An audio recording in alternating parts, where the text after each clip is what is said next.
இந்த கோயிலை சுற்றி கோட்டை சோறு போல கம்பீரமா இருக்கும் வேல்களும் குடிப்பழக்கத்துக்கு அடிமையான உங்ககிட்ட சத்தியம் வாங்கிட்டு கயிறு கட்டுறதும் சொத்து பிரச்சனை பொருள் காணாம போனா காசு வெட்டி போட்டு வேண்டுதல் வைக்கிறது அப்படின்னு சொல்லிட்டு பல மர்மங்கள் மற்றும் ஆச்சரியங்கள் கொண்ட ஒரு கோயிலை பத்தி தான் சொல்ல போறேன். ஸோ மறக்காம இந்த வீடியோ சேவ் பண்ணி வச்சுக்கோங்க. ஸோ ஹே ஏஜே ஃபேமிலி, இன்னைக்கு நம்ம பொன்னமராதி டு மணப்பாறை ரூட்ல வளநாடு கைகாட்டிக்கு முன்னாடி இருக்க தூண்டி கருப்பர் கோயில் தான் வந்திருக்கும். இந்த கோயிலுக்குள்ள போறப்பதே ரெண்டு பக்கமும் முழுக்க வேல்களா நிறைஞ்சிருக்கும். இதற்கான காரணம் என்னன்னு பாத்தீங்கன்னா, இங்க வந்து வேண்டுதல் வைக்கிற மக்களோட கோரிக்கை நிறைவேறினதுக்கு அப்புறம் இந்த மாதிரி வேல்களை படைக்கிறது நம்பிக்கை வச்சிருக்காங்க.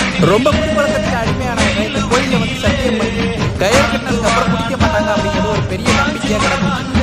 அதே மாதிரி நம்மளோட பொருட்கள் தொலைந்து போனாலும் சரி, ஏதாவது சொத்து பிரச்சனை இருந்தாலும் சரி, இந்த கோயிலுக்கு வந்து காசு வெட்டி போட்டு வேண்டிட்டு போனா தொலைந்த பொருள் கிடைக்கிறது, நியாயம் கிடைக்கிறது நீங்க சுத்தி உள்ள மக்களோட பெரிய நம்பிக்கையா இருக்கு. இந்த கோயிலுக்கு வந்த மக்கள் அவங்களோட வேண்டுதல் நிறைவேறினதுக்கு கெடா வெட்டி அன்னதானமும் பண்ணுவாங்க. இந்த கோயில நம்ம மனசார வைக்கிற வேண்டுதல் கண்டிப்பா நடக்குங்கிறது இந்த கோயிலை சுற்றி உள்ள வேல்களே சாட்சி. இந்த கோயிலை பத்தி எனக்கு